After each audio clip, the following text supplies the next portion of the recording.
कर्म बड़ा या भाग्य बड़ा? ये एक ऐसा प्रश्न है जो सभी को आकर्षित करता है, सभी इसी को जानना चाहते हैं। भगवत गीता में भगवान कहते हैं, ना कर्तृत्वम ना कर्माणि लोकस्य सृजति प्रभु, ना कर्म फल संयोगम स्वभावस्तु प्रवर्तते। ना तो ईश्वर किसी के कर्मों को और ना कर्म फलों को रचते हैं। ये प्रकृति के नियमों के हिसाब से ही स्वभाव अनुसार ही रचे जाते हैं। जो भी व्यक्ति, वस्तु या परिस्थिति हमें मिलती है, हमारे कर्मों के फल के रूप में हमको मिलती है, यानी प्रारब्ध या भाग्य हमारा हमारे पूर्व में, इस जन्म में या अन्य जन्म में किए गए कर्मों का फल ही होते हैं। लेकिन किसी भी परिस्थिति में कर्म करने का अधिकार हमारा ही होता है और इससे हम अपना आगे का प्रारब्ध या भाग्य तैयार करते हैं। देखिए, इसको अंगराज कर्ण के एग्जाम्पल से समझने की चेष्टा करते हैं। अंगराज कर्ण का जन्म माता कुंती के यहाँ होता है। तो ये जन्म का होना उनका प्रारब्ध है, यहाँ उनका कर्म करने का अधिकार नहीं है। एक परिस्थिति उनको प्राप्त हुई है कि जिसमें वो एक अविवाहित आ जाते हैं। ये भी उनके भाग्य ही है।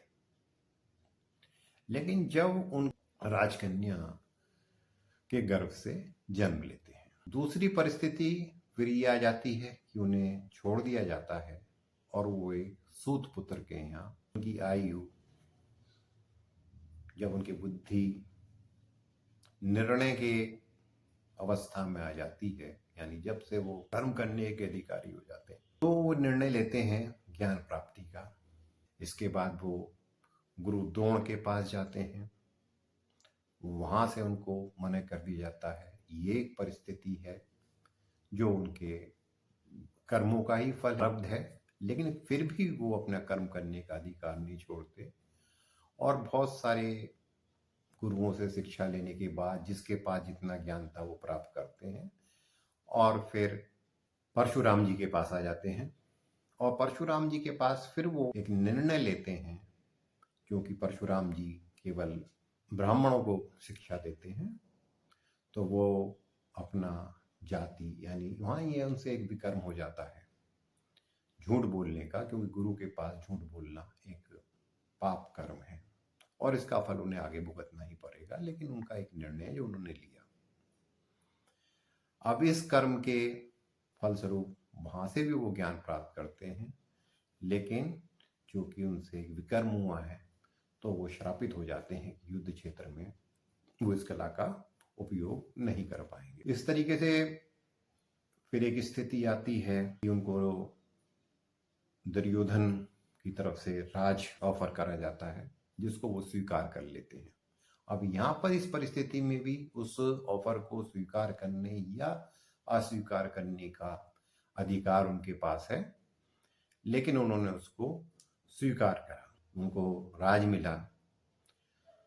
अब इसके बाद बहुत सारी परिस्थितियां आती हैं, लेकिन एक परिस्थिति ये आती है कि उनके पास वो नियमित दान करते हैं, अपने अच्छे कर्म वो कर रहे हैं, लेकिन एक स्थिति युद्ध से पहले ये आती है कि उन्हें अपना जो कवच कुंडल है उसको दान में मांगा जाता है इंद्र के द्वारा। अब यहाँ भी उनके पास कर्म करने का अधिकार है कि वो उसको दान दें या न दें, और उसको दान में दे देते हैं। तो यहाँ उनका जो फल है वो यश वृद्धि में काम में आता है। सेम स्थिति फिर युद्ध क्षेत्र में आती है, जब युद्ध के मैदान में उनका रथ फंस गया है, पहिया फंस गया है, तो फिर ये परिस्थिति है, यानी ये प्रारब्ध का एक कर्मों का फल ही है। यहाँ फिर उनका कर्म का अधिकार है और वो अर्जुन को बताते हैं तरीके से निहत्थे पर वार करना ठीक नहीं है, लेकिन अंत में जो भी पाप पुण्य का फल है वो उनके मृत्यु रूप में उनको प्राप्त होता है। तो हमें बहुत तरीके से इस बात को समझना पड़ता है कि ये हमारा कर्म है या भाग्य है। हमेशा स्मरण रखिए, भाग्य परिस्थिति, व्यक्ति या वस्तु के रूप में हमारे सामने आता है और उस परिस्थिति में उस व्यक्ति के साथ या उस वस्तु के साथ हमें क्या करना है, ये हमारा विवेक, ये हमारी बुद्धि हमें समझाती है। कर्मयोग का एक नाम बुद्धि योग भी इसीलिए है क्योंकि अपनी बुद्धि को धर्म के अनुसार निर्णय लेने से न केवल हम अपना वर्तमान उत्तम बना लेते हैं, बल्कि आने वाले समय के लिए भी इतना सुंदर प्रारब्ध का निर्माण कर जाते हैं कि हमारे अनेकों अनेक योनियों में भटकने की जो प्रक्रिया है वो समाप्त हो और मोक्ष की प्राप्ति हमको मिल जाती है। तो भगवत गीता संसार का एक ऐसा ग्रंथ जो समाज में रहते हुए, जो गृहस्थी में रहते हुए योग साधना की विधि बताता है, जो बहुत आसान है उसको भगवत गीता से बड़ी आसानी से सीखा जा सकता है। कर्म करें, कर्म के साथ ईश्वर की भक्ति करें और पूरे शरणागत हो जाएं। तज धर्म सारे एक मेरी ही शरण को प्राप्त हो, मैं मुक्त पापों से करूँगा, तू न चिंता व्याप्त हो। कर्म करते रहें, ईश्वर की भक्ति करते रहें। कृष्ण।